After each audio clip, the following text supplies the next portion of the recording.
Welcome to another episode of the Let's Think About It podcast. I'm your host, Coach Mo, and I'm here with another amazing guest. Her name is Rhonda Britton. Rhonda, what's up? Hey, Coach Mo, I'm here. I'm fully ready. I want to get the world fearless. I want to make everybody realize their true potential and live the life their soul intended. So let's do this. Now, that's what I'm talking about.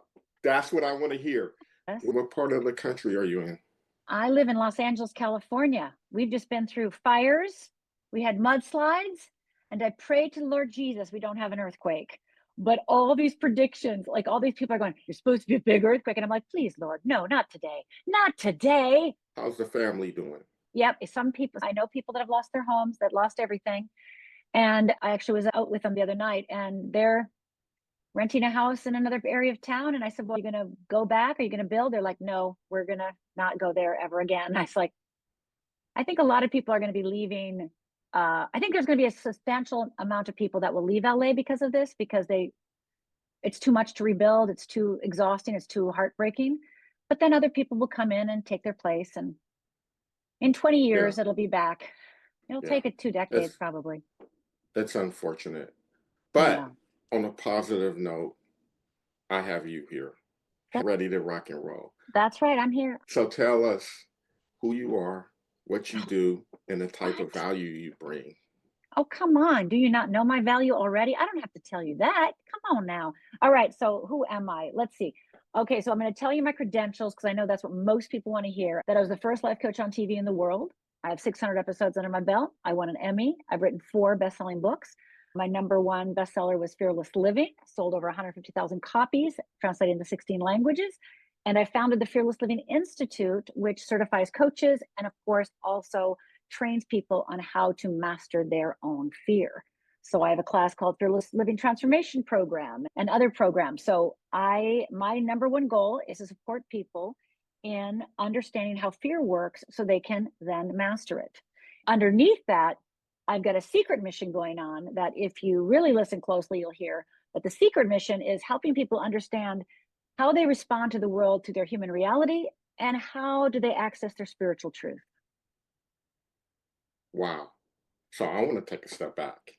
You help people overcome fear, look at it from that mind space. How did you get there to develop that for yourself first? Oh, let me tell you about the worst day of my life, because that's where it all started, right? I believe that the worst days of our lives have the seed of our destiny in it. So I was 14 years old. I grew up in a little tiny town in Upper Michigan, 365 inches of snow a year.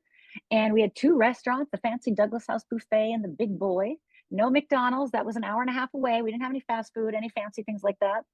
And my parents had recently separated. It was Father's Day, and my father was coming to take us out to Sunday brunch. So my mom's in her bedroom. She's putting on her blue eyeshadow, puffing up her blue beehive hairdo, and my sisters are in the bathroom fighting it out. I have 2 sisters, 1 bathroom. And my father walks in the back door. Come on, because that's what dads do. And me and my mom start walking out. It starts raining. My dad realizes he needs to get his coat from the car. He opens the trunk to grab his coat, tan Naugahyde leisure suit coat. And as he opens the trunk, I see out of the corner of my eye that he has not grabbed a coat, but he has grabbed a gun. And he starts yelling at my mother, "You made me do this. You made me do this." And he fires. And now I start screaming, "Stop, Dad. What are you doing, Dad? Stop." And he turns the gun, cocks it again, points it at me. And I absolutely believe I'm next. He blinks. And then my mother, with her literal last breath, screams out, "No, don't." And my father, realizing my mother is still alive, takes that bullet intended for me and shoots my mother a second time. And that second bullet goes through my mother's abdomen, out her back, lands in the car horn, and all I hear for the next 20 minutes is, "Ah." Then my father cocks the gun one more time, puts the gun to his head and fires. So in a matter of 2 minutes, I was a sole witness of watching my father murder my mother and commit suicide in front of me. I blamed myself because I didn't do anything to stop him. I didn't kick him in the shins. I didn't grab the gun. I didn't jump in front of my mother. I did nothing. I just screamed, "Stop, Dad, stop." That's all I did. So when you watch your mother die and you don't save her, you don't get to be happy ever again. That's just off the table. And that day I split into 2, the outside Rhonda and the inside Rhonda. The outside Rhonda, I'm fine. No, I'm fine. No, I'm good. Fine. I'm fine. I'm fine. I'm fine. I'm fine. Fine. Fine. And I don't think I'm the only person alive that split into two when they were growing up. So I split into two, and the inside of me that felt guilty, ashamed, blamed myself, just tons of self betrayal, beating myself up to the 100th degree. And so I went to college, started drinking, became an alcoholic, got 3 DUIs, 3 suicide attempts. And it was that third suicide attempt that I realized something, Coach Mo, that I'm not very good at killing myself. I'm not skilled at it because I wanted to die. When I didn't die, I said to myself, what am I alive for? Then why am I here? Now, during those years of alcoholism, DUIs, and suicide attempts, I was going to therapy. I was going to workshops. I read books. I did everything you're supposed to do to help you heal. And I had a lot of information in my head, right? We all got that information, a lot of tools and information. But I still felt in the middle of the night that there was something fundamentally wrong with me. Now, when you try to kill yourself 3 times, they do put you in a psychiatric ward for evaluation. I went, got evaluated. They deemed me not crazy. Went back to my home, little tiny apartment, lived by myself. And I said to myself, I've tried all these things to help me, and none of it got me over this feeling of not being good enough. Like there's something broken about me. I'll never be able to recover. So I said, I have to start over because I'm not dying. So I got to figure this out. So I said, what do kindergartners do? They get gold stars and a calendar. So I actually went to the store, got gold stars, got a calendar. And for the next 30 days, I put a gold star on that calendar for anything that I did at all good, anything that I had hope for, that I could think that I had worth to stay alive.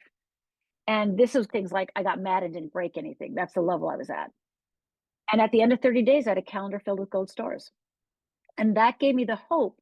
I didn't know what it was yet. I didn't know what was going to transpire in the next few years. But I just knew that there was a purpose for me. I didn't know what it was, but I knew that I had to keep going and keep growing and keep figuring this out because I had to be ready when it appeared.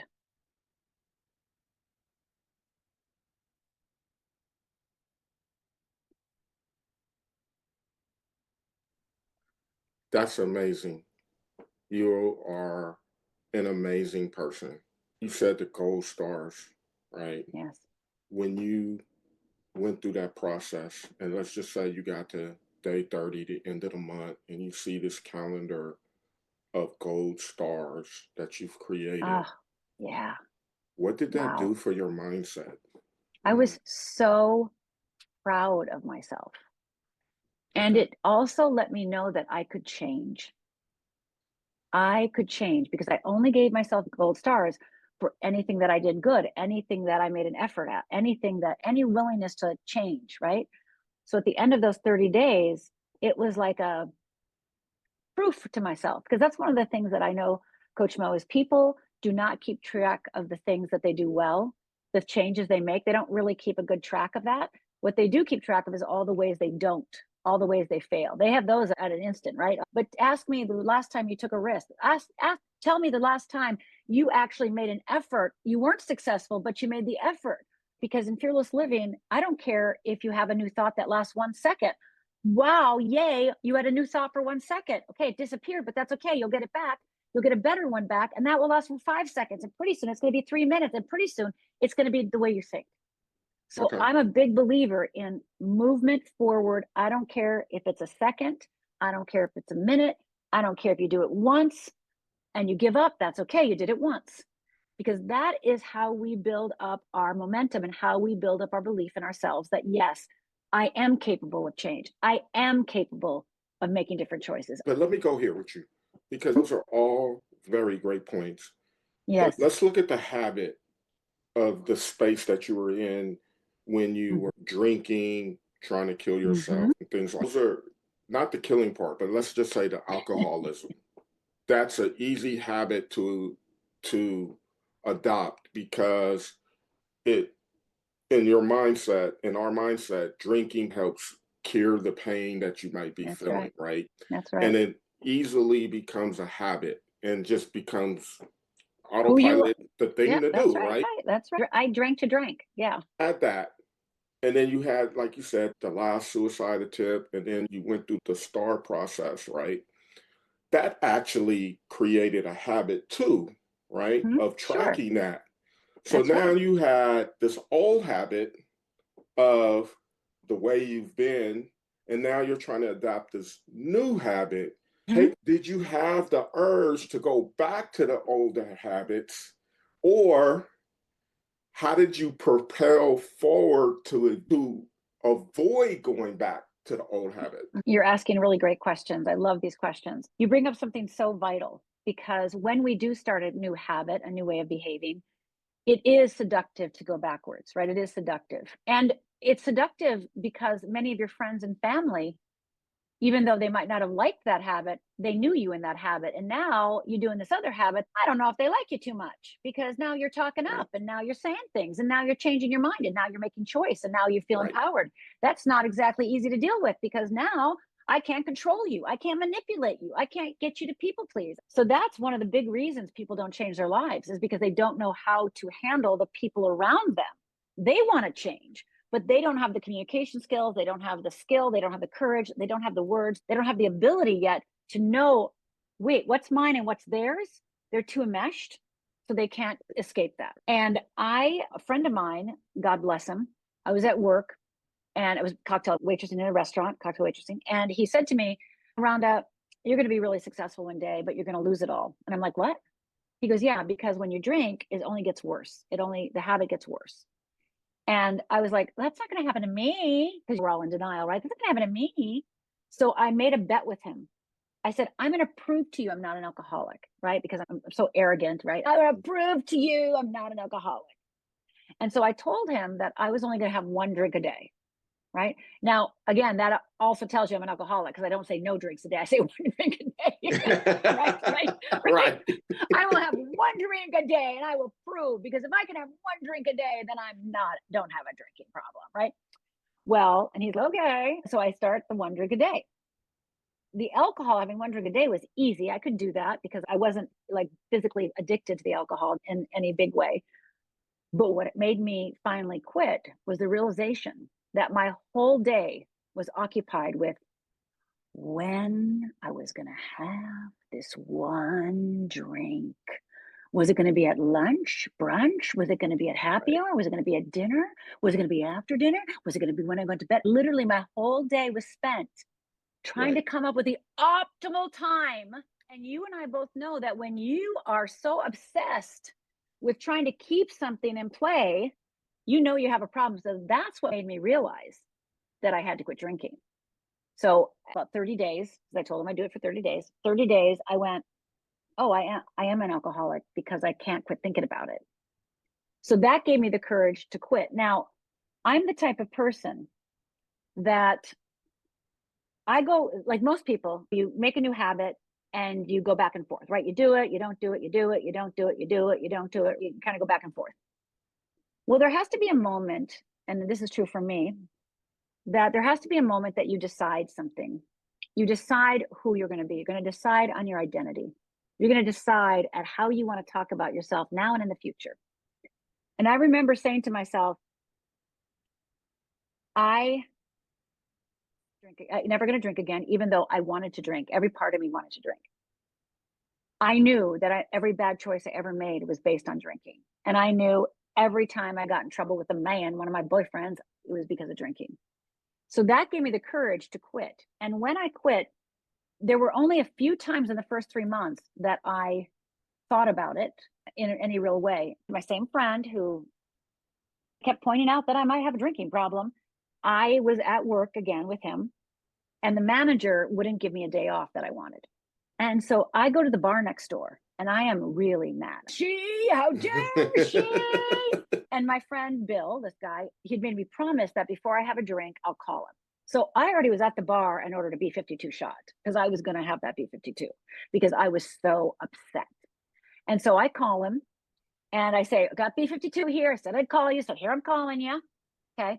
And he goes, okay, Rhonda, I got to tell you one thing. Can I ask you one thing? If you have that drink, that means our boss is in charge of your life. And I went, excuse me, what'd you say? He goes, if you have that drink, she's controlling you. Oh, That's that just pissed me powerful. off some more. But I did not have that drink. And I think about that because now I don't think about it at all. But the first year, you're thinking about it, obviously. And every time I thought about drinking, I thought, if I have that drink, that situation, that person, that mood, whatever it was that made me think about drinking, I said, then that's running my life. And I decided I'm never, ever going to let anything else run my life. Okay. So that concept of you're not going to let anything control me, how did that play into your fears moving forward? That's a really good question, because back then I didn't even know I had fear. I was in complete denial. And this is where I come up with my list. Even then, when I was giving up drinking, even when I was 14, 15, 16, after my parents died, I would have never said I'm scared. Not one time. Those words don't come out of my mouth. I am not afraid. If you would have asked me if I'm afraid, I would have looked at you like, what are you talking about? I'm not afraid. So I had no concept of how afraid I was, because I had no relationship to the words I'm afraid or I'm scared. None. So I walked around the world thinking I had no fear. I really did. And I think a lot of people are like me. People say to me all the time, I'm not afraid. I'm like, yeah, you are. Yeah, you are. Here, let me give you a quiz. And so then I pull out my good old Fearless Living book. I read this lovely list to them, and I'm going to read it to you right now. Okay. And if whoever's listening to us right now, if you can close your eyes, please do, and nod your head. If you can't close your eyes because you're driving, please don't. And then as I read this list of words, nod your head if you do any of these things or feel any of these things. So, do you ever deny yourself? Do you ever pretend everything's okay when it's not? Do you ever hide out? Do you ever whine? Do you ever settle? Do you ever compare? Do you ever manipulate secretly? Do you ever get defensive? Do you ever judge? Do you ever complain? Do you ever procrastinate? Do you ever worry? What about struggle and blame? Do you ever wait and call it patience? What about deflecting or trying to control? Do you ever feel bitter? What about powerless? What about dissatisfied or resentful or entitled? What about guilty or disappointment? Are you ever a perfectionist, people pleaser? Do you feel indifferent? Do you get irritated like now, me reading this list of words? Do you ever feel ignored, betrayed, overwhelmed, annoyed, victimized? Yeah, Pretty much. pretty much. So when I talk to a room, whether it's 1,000 or 10 people, most people, I would say 99% of the room pretty much has almost all of them. And these words people think are their character flaws. Oh, I wish I wasn't a people pleaser. Oh my God, I have to quit comparing. Oh my God, I have to quit judging. I'm so horrible. Oh my God, I got to quit doing that. We judge ourselves based on these behaviors, these feelings we have, these actions. And really what they are, Coach Mo, is their fear responses. They're just signals that fear is on patrol, right? So when you try to control, you're afraid. When you're procrastinating, there's a fear. When you're people pleasing, there's a fear, right? So people do character assassinations. They say, oh, I wish I could not quit doing these things. What's wrong with me? Instead of, there's nothing wrong with you. There's nothing wrong with you at all. It's fear. You know, and once you can see it, yeah, that's right. That they're on autopilot, that they don't That's even right. realize it. That's right. And that's why I created the Wheel of Fear and the Wheel of Freedom, Coach Mo. That's why I created the tools to help suss that baby out, get it out of hiding so you could see it plain as day, so you can see your fear. You know what it looks like. You know what it sounds like. You know the label on it, because we all have a specific fear. And we go through the Wheel of Fear. We map your fear, basically chart your fear. And then from now on, when you're seeing those fear responses, you go, oh, okay, wait a minute. I'm not a bad person. I'm not weak. I'm not stupid. I'm not selfish, right? Wait a minute. My fear's on patrol. Okay. Why does fear go on patrol? Because you're doing different. Fear doesn't bug you when you're on the couch eating Doritos. Exactly. And I try to walk the talk. It's hard. And because I carry fears too. Fear is part of our neurobiology. Exactly. I'm getting rid of it. But here's how I learned to navigate that. Acknowledge it. Yeah. I embrace it. Yeah. I'm afraid. I'm not feeling really comfortable about going into this meeting, or I'm about to go speak on this engagement. I'm feeling like crazy nervous. Yeah. I acknowledge, I'm nervous right now, but I'm going to kick some ass. Yeah, that's right. You just step in it, and then it just disappears, and then you back to your normal self. That's a hard leap for many people, not understanding how fear works and seeing the process to do what you're saying, you're spot on. It's too big of a leap. I don't got that in me. I don't got it in me. So when you see your wheel of fear and the 4 components and that it's a mechanism and you see how it operates, then that gives you the courage and the fortitude to then do what you're talking about, because now you see how it operates. And more importantly, you know what's coming if you don't, because there's a path. If you don't get off that wheel of fear, you're going to see what's coming. See what's coming. You're like, holy crapola, I don't want that to come. So then that gives you the courage and the fortitude and the understanding to actually take the risks that you're dying to take in your life. And then more importantly, not only the wheel of fear, but you also have a wheel of freedom. So the wheel of freedom is what you're going to access in order to help you get off the wheel of fear. Now you've come up with your own way of doing it, which is awesome. And then for many people, they just aren't able to do that because they need more context. They need more understanding. They need more hard data, so to speak. Let me ask you this. How do you help people incorporate more gratitude to help offset everything that you were talking about around fear? How is gratitude incorporated? Gratitude is a proactive behavior. So on the wheel of freedom, so we have the wheel of fear, and there's fear responses, which are what I read to you. And we each have a core fear that gets ignited and gives us permission to do these fear responses. Because those fear responses are being done to avoid this core negative feeling over here, because we don't want to feel this feeling. We don't want to feel bad. We don't want to feel worthless. We don't want to feel that feeling. So we think, oh, if I just do this, if I just people please, if I just procrastinate, I won't have to feel that feeling. But now we know, oh crap, I'm going to feel the feeling if I do any of these fear responses. Now you're going to go to your wheel of freedom. Now the wheel of freedom has, just like the core fear, it has what I call essential nature, that part of you that got cut off a long time ago because it wasn't safe. Now you have that in the areas where you're fearless, but we're talking about the areas that you're not too fearless. So you have something called essential nature. And in order to access your essential nature, you have things called proactive behaviors. And those proactive behaviors are basically the wind beneath our wings, right? They're the things that help us trust ourselves, believe in ourselves, keep us moving forward on our wheel of freedom. And one of those is gratitudes. Another one is acknowledgements, right? Another one is intention statements. Another one is deep breathing. And we all have, many of us have 5 or 10 the same, but then many of us have other things that are very unique to us. So that's why the wheels are very different. And you might have a different essential nature than I would. And you might have a different core fear than I do. That's great. And so I like that because it's specific to the individual, right? That's right. And Personalized. and they're attaching their meaning to the will. That's and right. from there, that's where the growth happens. That's Yeah, right. it's unique, it's personal, it's about you, and you fill in the wheel. Now we work together, whether it's in class or through my book or however, to come up with your core fear and to come up with your essential nature, because those things are very well hidden, like you said earlier, right? Those things are just automatic, hidden. We want to bring them out to the light so they no longer trick us. So I've created a series of exercises to put people through so that they can discover what that fear is, uncover it, right, through a series of exercises. And the same thing with essential nature. This thing you hid away a long time ago because it wasn't safe to express that. And when you start feeling the wholeness of who you are, things that used to be hard become very easy because you have all of you. What was the click for you when you decided that I need to help people in the world learn what I've learned for myself?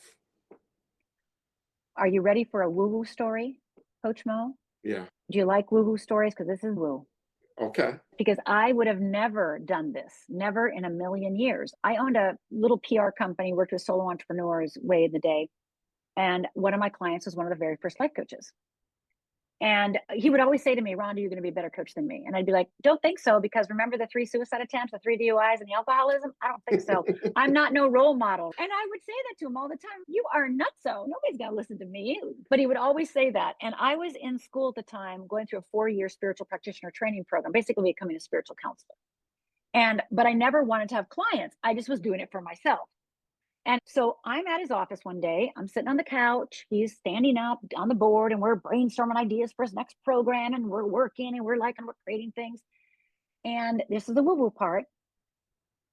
to the corner on my right, the ceiling opens up, a cloud comes out, a book is on it, and the book goes like this.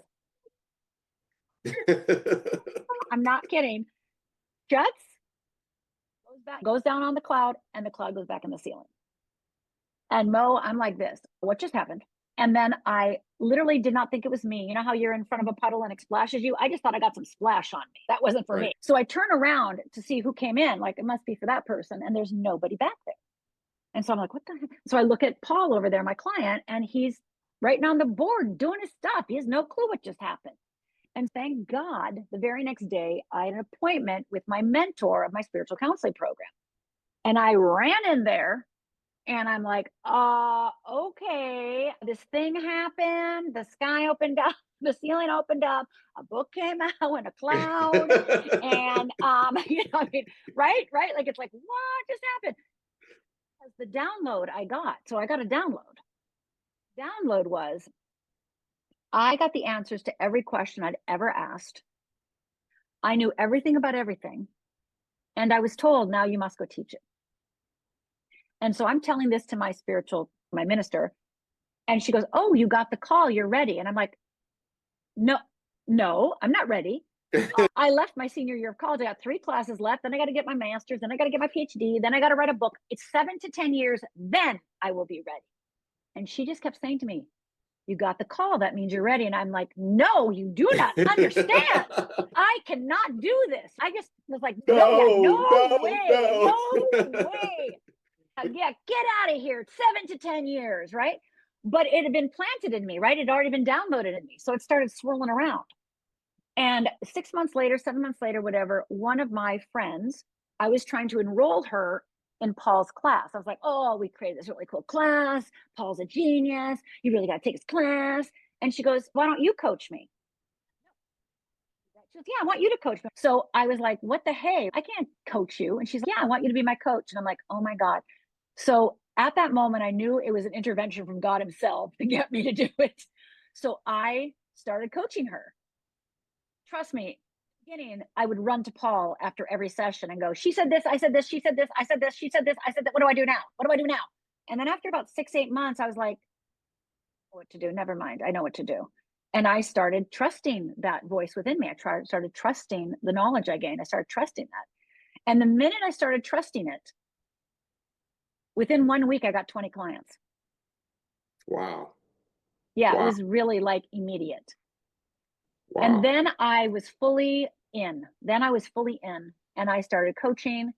And then after I started coaching, that same client, that evil person, that same client, a year later or 2 years later was like, hey, will you come and teach this to my work people? And I'm like, no. I'll teach you how to do it. I do one-on-one coaching. I don't teach. And so, of course, I tried to teach her how to do it. And she couldn't get it. So then I said, okay, I'm coming in one time. And then that's it. Don't ever ask me again. And then I went up. I had 4 people. So it's 4 little people, a little whiteboard. And I started. And about 15 minutes in, I was like, this is the best thing ever. And then, so when I teach, then it's like, I like a couple months later, I'm like, well, I'm going to teach. I got to teach workshops. I got to start speaking because I got to get people to come to my workshops. So then I start speaking. And then, of course, and the book came later after that. But I didn't want to do any of these things. That's amazing. 30 years. It's going to be 30 years this year. Can you believe it? Wow. What's next? What's next for you? Well, I'm really excited because I'm actually, so this whole 30 years, I've been training coaches since 2000. So for the last 25 years, I've been training coaches. And I've never figured out a way how I can teach what I do to coaches that are already certified or therapists that already have their degrees, but I want to give them my tools. So this year I'm launching not 1, but 2 certifications. The first one is going to be a tool certification. And I have created 40 tools and concepts that you can personalize with your own stuff, right? And I'm giving you do-it-yourself packages. I'm going to show you exactly how to do these as workshops or as speaking events, like whatever you need to do. And you can use my material and learn the tools and concepts I use with my coaches and my clients. So that's going to be launching coming up in early summer, probably sometime this summer. And I'm super excited about that because now I'm creating something called the Fearless Coaching Alliance. So any coach, any therapist, anyone that does any of my work can now join that alliance. I love coaching coaches. So I love when a coach brings me a problem with a client.